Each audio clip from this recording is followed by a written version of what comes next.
నేను మనం ఒకసారి అడుగుతున్నా, స్వాతంత్రం వచ్చిన నుంచి ఇప్పటి వరకు బీసీల కులగణనకు సంబంధించిన సర్వే జరగలే. ఇప్పుడు జరిగినటువంటి అంటే మనం ఒక రోడ్ మ్యాప్ ఒక ఫార్మేషన్ చేసుకున్నాం. రోడ్ ఫార్మేషన్ తర్వాత ఇఫ్ రిక్వైర్డ్ దాన్ని డబల్ లైన్ చేసుకుంటాం, 4 లైన్ చేసుకుంటాం, 8 లైన్ చేసుకుంటాం, నేషనల్ హైవేలకి చేస్తాం. ఇవాళ ఈ యొక్క ఫార్మేషన్ దేశానికి మార్గదర్శకత్వం కాకపోతుంటే కొంత కుట్రపూరితమైనటువంటి అంశాలు కలిగిన రాజకీయ పార్టీలు మిమ్మల్ని వాడుకోవాలని చూస్తుంటే ఇది బలహీన వర్గాలకు దెబ్బ తాకుతుంది అనేటువంటి విచక్షణ కోల్పోయి మీరు ఈ కాయిదాలను చెప్పేస్తూనే రాష్ట్ర కాంగ్రెస్ అధ్యక్షుడు బలహీన వర్గాల బిడ్డ, రాష్ట్ర మంత్రులు బలహీన వర్గాల బిడ్డలం, ఇద్దరు ప్రభుత్వ వైపులు బలహీన వర్గాలు. ఇలా ఈ ప్రక్రియ 1,00,000 మంది ఉద్యోగులు పాల్గొన్నారు. వాళ్ళు అందరూ కూడా ఉన్నారు కదా.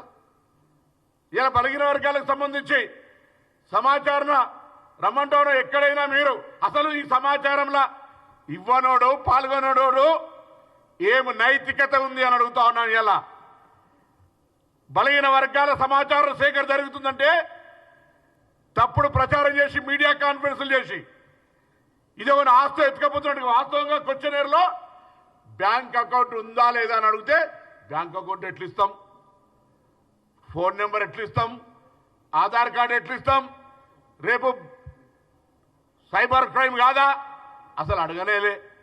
ఇట్లా దుష్ప్రచారం చేసి వారం 10 రోజులు మేము పక్కనబందిగా ఎక్కడికక్కడ క్షేత్రస్థాయి వ్యవహారం చేయకపోతే ఈ ప్రాసెస్ అంతా అట్టర్ ఫ్లాప్ చేసే ఫస్ట్ స్టేజ్ కుట్ర జరిగింది. దాని తర్వాత ప్రక్రియ జరిగినాక ఎన్నడైనా ఈ పార్టీలు ఈ సంఘాలు నేను అనేక సందర్భాల్లో మేమందరం అయ్యా ఆనాడు అఖిల పక్షాలు పెట్టి అన్ని జాయింట్ యాక్షన్లు పెట్టి కులగణన ఎప్పుడు చేస్తారని ప్రభుత్వాన్ని నిలదీసి ధర్నాలు చేసిన వాళ్ళు కుల సంఘాలుగా బీసీ సంఘాలుగా బీసీ మేధావులుగా ఈ ప్రక్రియలో భాగస్వాములు కండి చైతన్యం చేయమని 100 సార్లు చెప్పినాం. ఆనాడు ఏదైనా జరుగుతుంది, ప్రక్రియ తప్పుపోతుంది, ఏదైనా చెప్పాల్సి ఉంటే కదా, ఏం మాట్లాడరు. అందుకే ఇలా మళ్ళొక్కసారి చెప్తా ఉన్నాం, మా ప్రెస్ కాన్ఫరెన్స్ మా యొక్క వివరణ గంగుల కమలాకర్కో ఇంకొకరికో కాదు. నిన్న టీఆర్ఎస్ పార్టీలా మాజీ మంత్రిగా గంగుల కమలాకర్కు ఛాన్స్ ఇస్తుంటే హైజాక్ చేసి కేటీఆర్ మాట్లాడితే నీ పార్టీలని హక్కు కాపాడుకోలేవు, నీ పార్టీలో ఉన్న బీసీ నాయకుడు ఈటల రాజేందర్ ఎందుకు బయటకు పంపారు? నీ పార్టీలోని ఇలా 3 అధ్యక్షులు, పార్టీ అధ్యక్షుడు, కార్యనిర్వాహక అధ్యక్షుడు, శాసనసభ పక్ష నాయకుడు ఎవరికైనా బీసీలు ఉన్నారా? ఇలా మా ముఖ్యమంత్రి వేరే అయితే మా పిసిసి అధ్యక్షుడు వేరు. ఇది ప్రజాస్వామ్యం, Congress party balance, social balance. ధైర్యం ఉందా అని అడుగుతున్నా 10 ఏళ్లలో. అరే మీరు SK survey where is sanctity? ఎక్కడ ప్రవేశపెట్టిరు? అసెంబ్లీనా, క్యాబినెట్లనా, పబ్లిక్ డొమైన్లు ఎక్కడ పెట్టిరు? దాన్ని దేని కొరకు వాడిరు? ఈ సదరు మంత్రి పనిచేసినటువంటి వ్యవస్థలు ఉన్న వాళ్ళు ఆయన అడుగు ప్లానింగ్ డిపార్ట్మెంట్ తోటి నాకైతే 10 ఏళ్ళు మంత్రి చేసినవాడు 5 ఏళ్ళు చేసినవాడు అటువంటి వాళ్ళు ప్లానింగ్ డిపార్ట్మెంట్ తోటి చేసినామని అడిగితే ఏం చేయమంటా? బీసీ కమిషన్ తోట బీసీ కమిషన్ విజ్ఞప్తి మేరకు అయితే BC minister highest level meeting అయి బీసీ కమిషన్ దగ్గర ఇన్ఫ్రాస్ట్రక్చర్ ఉండదు. చీఫ్ సెక్రటరీ నుంచి క్షేత్రస్థాయి గ్రామ కార్యదర్శి దాకా ఇన్వాల్వ్ అయితే తప్ప సరైన సమాచారం రాదని చీఫ్ సెక్రటరీ ద్వారా ప్రభుత్వాన్ని ప్లానింగ్ డిపార్ట్మెంట్ అనే ఏజెన్సీని జీవో నెంబర్ 18 10వ తారీఖు 10వ నెల ఇచ్చి మేము పెట్టుకుంటే 1,00,000 మందిని వాడుకొని 160 కోట్లు ఖర్చు పెట్టి ప్రతి ఎమ్యూనరేటర్కు పారితోషికం ఇచ్చి ప్రభుత్వ ఉద్యోగిని పెట్టి ప్రతి 10 మంది ఎమ్యూనరేటర్స్కి ఒక పరిశీలకుని అంత డిసెంట్రలైజ్ చేసి ప్రోగ్రామ్ సమాచారం సేకరణ చేస్తే ఇలా దాన్ని అవహేళన చేస్తారా? ఇది మంచిది కాదు.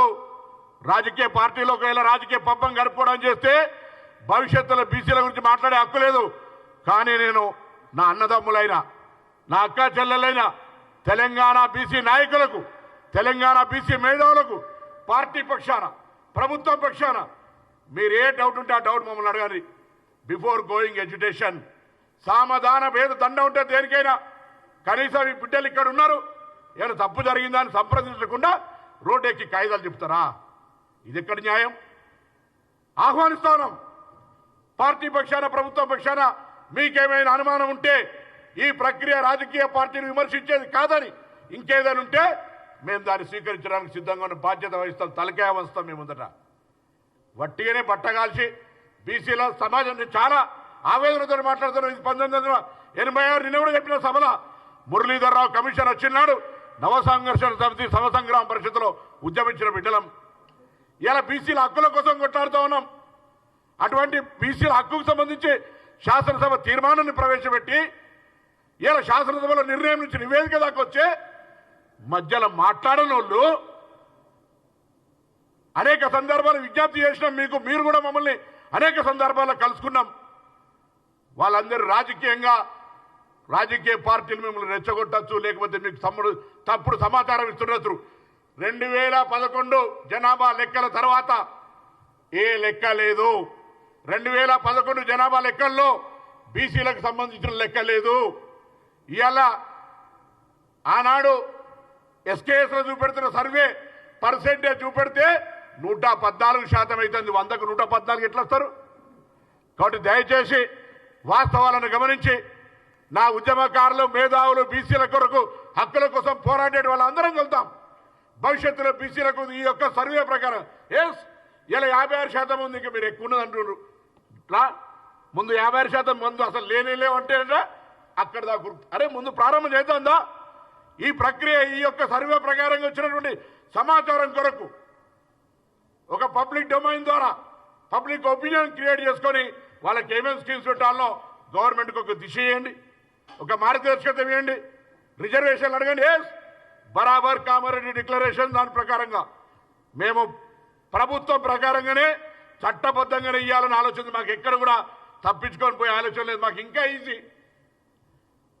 ఇంకా ఈజీ డెఫినెట్లీ ఆయా రాజకీయ పార్టీల అభిప్రాయం కూడా రండి, తీర్మానం చేస్తాం, చట్టం చేస్తాం, ఢిల్లీకి పోదాం. ఎప్పుడైతే క్యాబ్ 50%కు పైన 10% ఈపీసీ ఇచ్చిరో ఇవాళ జనాభా లెక్కలు చేసిన రాష్ట్రంగా, కుల సర్వే చేసిన రాష్ట్రంగా వాస్తవాలను కేంద్రంకి ఇస్తాం. మాకెందుకు డిబేట్ గారో మీ గొంతు మా గొంతు కలపండి, అడుగుతాం రండి. బైకట్ చేసిపోతారట. సర్వేలో పార్టిసిపేట్ చేయను నీకు బైకట్ చేసే ముఖం ఎక్కడదని అడుగుతా ఉన్నా. బీసీల గురించి మాట్లాడే హక్కు ఎక్కడదని అడుగుతా ఉన్నాం.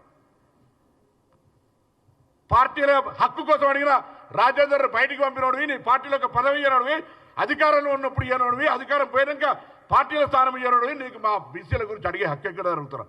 అందుకే వాళ్ళ గురించి కంటే ఎక్కువ నా కుటుంబ సభ్యులైన బీసీ ఉద్యమకారులను, నా బీసీ సంఘ నాయకులను మీకేదైనా తప్పిస్తే అన్న కూడా సీనియర్ విద్యార్థి రాజకీయాల నుంచి వచ్చినాడు. మేము విద్యార్థి రాజకీయాల నుంచి వచ్చినాం. అక్క మేమందరం కూడా కష్టాల్లో ఉండి ఉదాహరణగా ఒక్కొక్క సమస్య వస్తే బీసీ నాయకులందరూ కలిసి రావాల్సిన అవసరం ఉందిగా.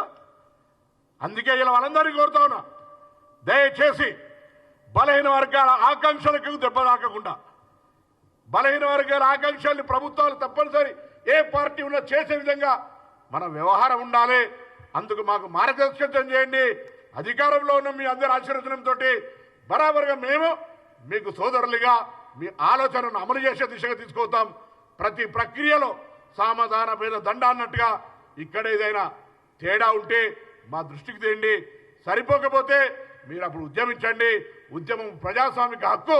కానీ ఏం లేకుండా నటిగా కాగితాలు చింపేస్తే ఇది ట్రాప్లో పడ్డట్టు ఫీల్ అవుతా ఉన్నాం. మరొక్కసారి విజ్ఞప్తి చేస్తా ఉన్నా, అన్నలారా దయచేసి బలహీన వర్గాల ఆకాంక్షకు దెబ్బ తాకకుండా వ్యవహారం చేయమని హృదయపూర్వకంగా కోరుతా ఉన్నా.